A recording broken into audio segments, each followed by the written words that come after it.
Hey, what is up, mortals? It is Robo Celestial here with a new video for you. Welcome to What If Deku Was a Dragon Slayer. I just wanted to greet you guys by just saying, sit back and relax, you're in for a treat. Both boys taking it in turn to beat the snot out of each other. The fight ended in a draw, after the two had recovered a little. The match was decided by an arm wrestling match. Hiroshima came out victorious and moved on to the second round. The next to last match pitted Kaminari against Shizaki. Both the bolt-haired wizard and the vines-headed member of Class 1B entered the ring to a roar of applause. Kaminari looked the botanical-haired girl over. Hey, you're pretty cute. What say we go out after this is over? The electric team then gave Shizaki what he thought was a winning smile. But this action did not get the reaction he was looking for. Shizaki placed both of her hands in a prayer motion. She then spoke in a very concerned tone. Such wickedness in the midst of conflict. Midnight brought the teens back to reality. The dark-haired woman cracked her whip. Let this match begin. Kaminari started the match off by unleashing a powerful blast of lighting at his vines-headed opponent. All of this electric energy lit up to ring with a bright yellow glow. The shocking teen figured there was no way that the cute greenette was still standing after such a big attack. But it turned out Shizaki would not be taken out by just one attack. The religious girl's vine hair had formed a shield to protect her from the electric wave. Shizaki followed this block up by sending her vines beneath the ring. These vines then grabbed Kaminari from behind. The clever girl then replied, as a virtuous guardian, it is my duty to punish wickedness in all forms. The righteous girl figured Kaminari was immobilized by her vines. But she was wrong. Shizaki was surprised when Kaminari appeared in front of her and hit her with a shocking punch. With that one hit, the girl with floral locks passed out cold. Midnight threw her hand into the air. Ibara Shizaki has passed out. The winner of this match is Denki Kaminari. The crowd broke out in a riot of applause. Kaminari hammed it up for the audience. Laxus Dreyer watched his student acting like such a goofball. He knew he would have to knock some sense into his student. While the other matches had been exciting, the final match was the one that everyone was wondering about. This match had Katsuki Bakugo facing off against Wendy Marvell. The diminutive air user and the bombastic youth stood facing each other in the ring. Wendy had a determined look on her face, but to say that she was a little nervous on the inside would be the understatement of the year. Bakugo, though, stood with a wickedly gleeful look in his eyes, while he would have rather faced off with Midoriya. But the brunette would do, even though she didn't look like much. Bakugo had learned his lesson about misjudging people from facing Midoriya in the training match. Even though his body had healed from that match, his ego would be forever scarred. The bomb-handed teen would not be defeated by underestimating his opponent again. He knew this small girl before him had not gotten here by accident. Midnight snapped her whip and called for the match to begin. Wendy unleashed a powerful Sky Dragon's roar, sending a powerful twister toward her opponent. Bakugo dodged the attack by maneuvering through the air using his explosions. The blonde closed the distance between him and his opponent and delivered a powerful explosion against Wendy. This threw the small girl back and she landed close to the ring edge. This told the Dragon Slayer that Bakugo would not pull his punches. Wendy knew that if Bakugo was taking this seriously, then she would have to bring everything she had to win. She also knew that she would not land any hits with her established moves. The petite girl would have to use her new moves. She had not planned on using these new moves.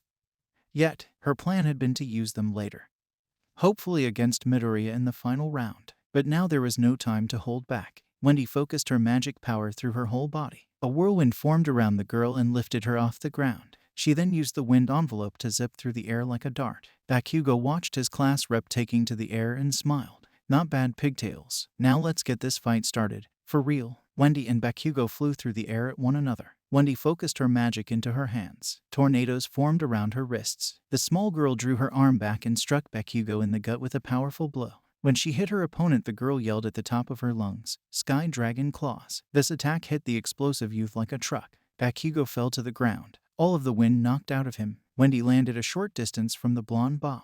The blonde quickly got to his feet. After a cough fit and getting his second wind, Bakugo smiled at his opponent. Damn, pigtails, you're a tough one. So are you, Bakugo. I see what Izuku sees in you. Wendy got a slight blush on her cheeks. I don't know what you mean. Don't you, though? Wendy became even more flustered, her whole face turning a dark vermilion. The brunette started to freak out. All of the complicated feelings she had for the freckled-faced youth surging through her mind. The Dragon Slayer became so distracted with her thoughts that she did not notice Bakugo close the distance between them. The determined boy unleashed his stun grenade attack to blind Wendy. Bakugo then followed up with a powerful explosion that sent the brunette flying backward. The match would have been called if the girl had not regained her senses at the last minute. Wendy whipped up a whirlwind around her body. The tint tornado allowed her to hover a few inches from the boundary line. Both teens flew at each other and exchanged blows. Wendy unleashed powerful sky dragon moves and Bakugo used his explosions to great effect. As the combat increased in intensity, it became obvious to everyone watching that Wendy was getting the short end. While the young girl fought with all of her heart, she was no match for the blistering barrage of Bakugo. Both teens landed in the middle of the ring. Both stood their ground for a minute. The fierce standoff ended when Wendy fell to the ring floor unconscious. Midnight declared that Bakugo was the winner. Wendy was then taken to Recovery Girl and Bakugo made his way to the class box. Present Mike ended the match by saying they would be taking a brief intermission to repair the ring and to let the next combatants pair for the second round of matches. Up in the stands, Midoriya and Class 1A were impressed by the fierce combat they just saw. All of them knew that Bakugo was probably going to win, but none expected Wendy to put up such a powerful offensive. Mina Ashido was the first to express her awe. That was amazing. I knew WNetty was powerful, but wow, our class rep is awesome. Midoriya agreed with Ashido's summation, but he still had a worried look on his face. You're right, Ashido, but I have a feeling that Wendy will probably be really hard on herself for losing the match. Why would she? I mean, it sucks that she lost, but she was facing Bakugo. The fact that she was able to fight evenly with him for so long is a victory in itself. Midoriya got up from his seat and headed for the clinic to check on Wendy. As he made it to the doorway, the green teen was joined by Uraraka and Asui. Before we get back to the video, I'd like to talk about our new channel Celestia, our channel dedicated to all things Dungeons and Dragons. Currently we have a series breaking down the different spells in D&D and soon we'll be starting some new series as well.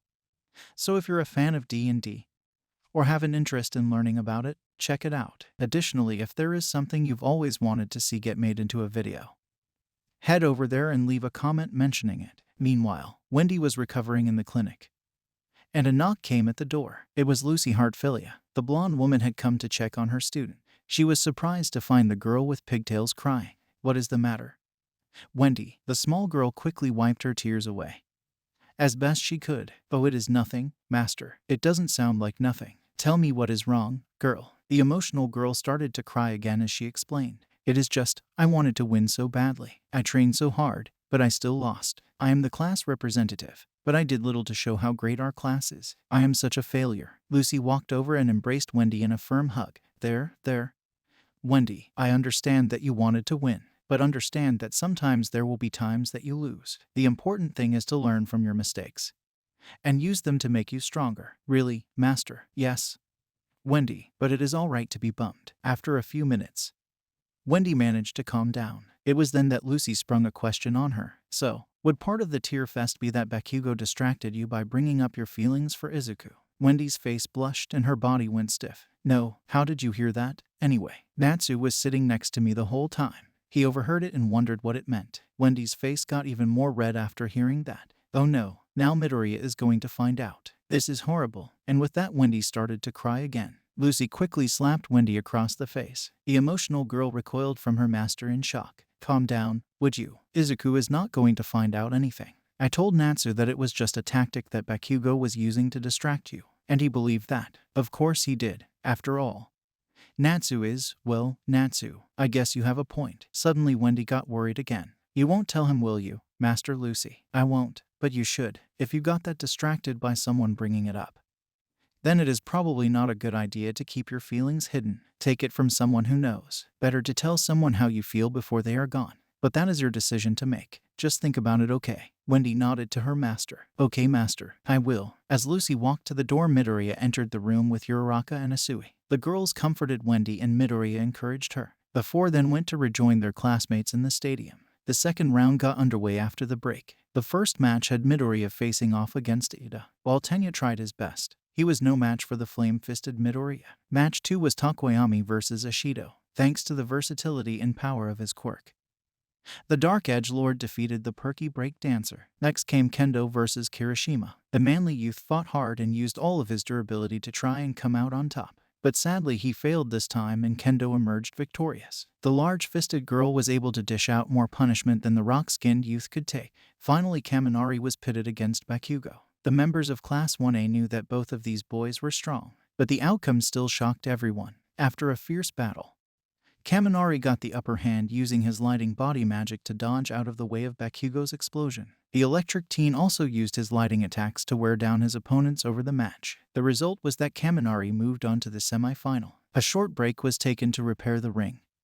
Again, Urza was impressed by how well her students had performed in this tournament, but she could see where many of her students had fallen short. After these events, the crimson-haired wizard would have to redouble her efforts on several of her students. The first semi-final match had Midoriya facing Takoyami. Both boys entered the ring and Midnight told them both to fight well. And with that, the fight was on. Takoyami used Dark Shadow to attack Midoriya from a distance. The Edgelord tried with all his might to knock the Dragon Slayer out of bounds. This attack pattern made it where the Flaming Teen was on the defensive for the first part of the match, as Midoriya dodged the shadowy swipes of Dark Shadow. He noticed that Takoyami did not advance toward him. The intelligent youth could think of only two reasons for this. The first was that Takoyami was avoiding close combat because of an injury from the previous matches, but Midoriya figured this was unlikely. He had watched the matches closely and Takoyami had won all of his matches quickly, with little close combat, so that left only the second option. Takoyami was fighting at a distance on purpose. Midoriya had no way of knowing if this was the case, but he knew he would have to attack at some point. The green-haired youth lit his fists and charged Dark Shadow. Midoriya leaped towards the bird-shaped shadow and hit it with a powerful Fire Dragon Iron Fist. The bright yellow-orange flame collided with the black mass with a powerful impact. This caused Dark Shadow to retreat before attacking again. Most people would not have noticed, but Midoriya did. Dark Shadow had gotten smaller and weaker after being hit with his fire. With this new information, Midoriya went on the offensive. Every strike he made against Dark Shadow made the fearsome creature shrink until it was little more than an actual shadow. When that happened, Midoriya closed the distance between him and Takoyami and pinned his opponent to the ring floor. Takoyami spoke in an exhausted voice. "How did you know about my weakness, Midoriya?" The green teen spoke as he held his flaming fist over Takoyami. "It was the way you were attacking me. In your other matches you attacked with force and confidence. Your goal was to finish the match quickly, but your attacks against me were more desperate. Plus your scent reeked of fear. I knew you wanted to avoid a drawn-out fight with me. After my first strike, I realized your Dark Shadow is weakened by light. My fire was a bad match for you. You are right. I surrender." Takoyami has surrendered. The first match of the semi-finals goes to Izuku Midoriya. The crowd broke out in a riot of cheers. The next match of Kaminari versus Kendo was also a massive mismatch. Kendo fought with excellence. She delivered several powerful blows against the lighting teen using her giant fists, but Kendo was unable to end the match. Kaminari hit the tough girl with a bolt of lighting that lit up the whole stadium. Kendo hit the floor of the ring and passed out. Kaminari was declared the victor and Kendo was sent to recover girl. The crowd buzzed with intensity as the final match of Midoriya versus Kaminari was set to begin. Once the ring was repaired again, the two wizards walked into the ring as Present Mike gave them a righteous intro. Both boys were excited to test their strength against each other. Kaminari had a big smile on his face and gave Midoriya a thumbs up. The focused teen returned the gesture to his bolt-haired opponent. "This is the first time we have faced off." "Yeah, it is. Let's give it everything we have, Kaminari." The electric teen's normally goofy expression became very serious. "I had planned on doing just that." Kaminari's eyes suddenly started to glow bright yellow. Suddenly the boy's incisor teeth got longer and pointer. "I wouldn't normally use this power, but if I don't then I have little chance of beating you. Plus, Master Laxus gave me permission to use it." Midoriya knew this type of magic coming off of Kaminari. This was Dragon Slayer magic. Now that he thought of it, Natsu had told him that Laxus had Dragon Slayer power. The intelligent teen figured that is where Kaminari learned this power. While it was shocking, Midoriya knew this was not going to be easy. He had been around the easygoing teen enough to know how strong he was. Kaminari did not get into the final round by accident. The ecstatic teen had soundly defeated his opponents, even Kaken, so the fiery teen would have to fight even harder in this match. Midoriya ignited his fist and charged his opponent with a determined glare in his eyes. Both Dragon Slayers clashed in the center of the ring. Both unleashed a flurry of fire and lighting-powered punches. Both then jumped back, unleash a dragon's roar attack. The waves of fire and lighting clashed as the teens gave it everything they had. The audience was completely silent as they watched the two young men clashed for the win. Many of them could not believe how powerful the two were. Everyone knew that UA had produced powerful heroes like All Might and Endeavor, but the fact that the two first-year students in front of them were already this powerful was still hard to impossible for them to believe. Back in the ring, the onslaught continued. The boys exchanged both physical blows and magical attacks, causing the ring and the surrounding grass to be scorched from all the fire and lighting attacks being tossed around. Both Midnight and Cementos knew that if this match did not end soon, the boys might do permanent damage to themselves. But, as it turned out, The two boys already knew that. Both boys broke off their attacks and jumped to opposing sides of the very damaged ring. The two were breathing heavily and looked like they might pass out at any moment. Midoriya spoke through deep breaths. You really didn't hold back, Kaminari. Did you think I was going to? No, but it looks like you have used too much power. And you took too many of my attacks. The same could be said for you. We are both on our last legs. True. How about we finish this off with a bang? Sounds good to me. Both boys gathered all of their remaining magical power they had left. Both boys prepared their biggest attacks. Midoriya channeled his fire magic throughout his body. A fiery aura surrounded his body. Once at full power, he charged toward Kaminari and yelled at the top of his lungs, "Fire Dragon Sword Horn." At the same time, Kaminari gathered his power into a lighting construct shaped like a three-pronged spearhead. The lighting team then yelled, "Lightning Dragon's Heavenward Halberd." The focus team then threw the attack at Midoriya. The halberd crashed into Midoriya and sent off so much lighting that many of the audience members' hair stood on end.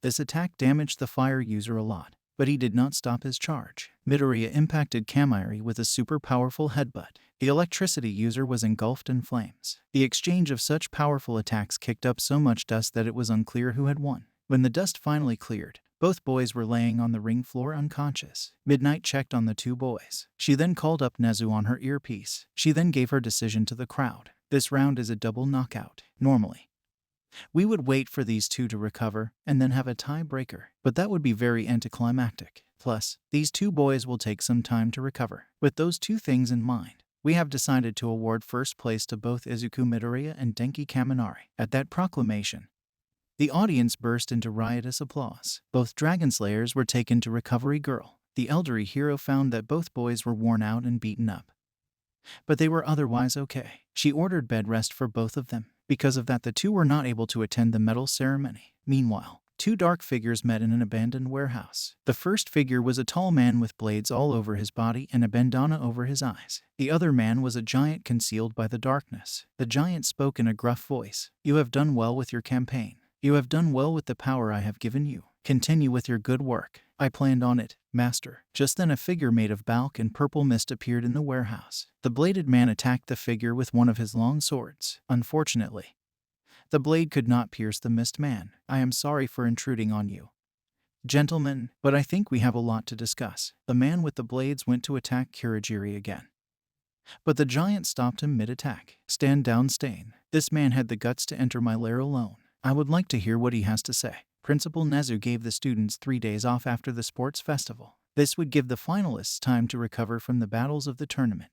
Midoriya and the others. After the 3 days had passed, Midoriya was taking the train to UA. Ever since the USJ, Midoriya could not take any form of transportation without getting paralyzing motion sickness. Fortunately, he managed to find an over-the-counter tablet that helped out. It did not get rid of the sickness completely, but it managed to let him take the train without passing out. As Midoriya was waiting for the train to get to the station, he heard a voice speak to him. "Excuse me, you're Midoriya from Class 1A. I watched the sports festival. You were awesome." Once the passenger said that, a chorus of praise from the other passengers in the car followed. Midoriya was not used to this much praise from strangers. The youth was glad when the train finally arrived at the station and he could disembark. The fiery youth walked toward UA with an umbrella in his hand. The gentle rainfall helped to settle his stomach and calm down from the incident on the train. The youth always liked listening to the rain. With his enhanced hearing, Midoriya could hear the series of rhythms that the drops made as they hit the ground. The teen liked to call it the music of nature. As he walked, a quick series of splashing came up from behind him. A young wizard turned to see Ida running through the street. "Why are you walking so slowly, Midoriya?" The stiff teen raced past his classmate. "Why are you in such a hurry, Ida? The bell doesn't ring for another 10 minutes. UA students should arrive everywhere 10 minutes early. Don't you think so?" The robotic teen zipped off toward the UA entrance. Both boys arrived at the entrance, one after the other, as Midoriya put away his umbrella and street shoes. He watched Ida with a concerned look on his face. The greenette had been worried about his classmate since the sports festival. Ida had come to him, Uraraka, and Wendy to tell them that he had to leave the festival early. The upright teen had received a call from his mother that his older brother had been seriously wounded by a villain. Ida had left the stadium to be by his brother's side. In the days that followed the festival, it had been revealed that Ingenium, Ida's brother, had been attacked by the hero killer Stain. This villain had attacked many heroes and killed several at this point. The fact that Ida's brother had survived the attack was a miracle. Midoriya was about to approach Ida when Wendy appeared. "Good morning, Ida. How is your brother doing?" Midoriya walked over and joined the conversation. Yeah. I have been really worried about you since you told us that. Isn't Genium okay? Ida put on a smile and stated, Thank you both for your concern, but my brother is going to be fine. There is nothing for you to worry about. Ida then made his way to the classroom. This left Midoriya and Wendy alone. Is it just me, Wendy, or did Ida's smile feel strange?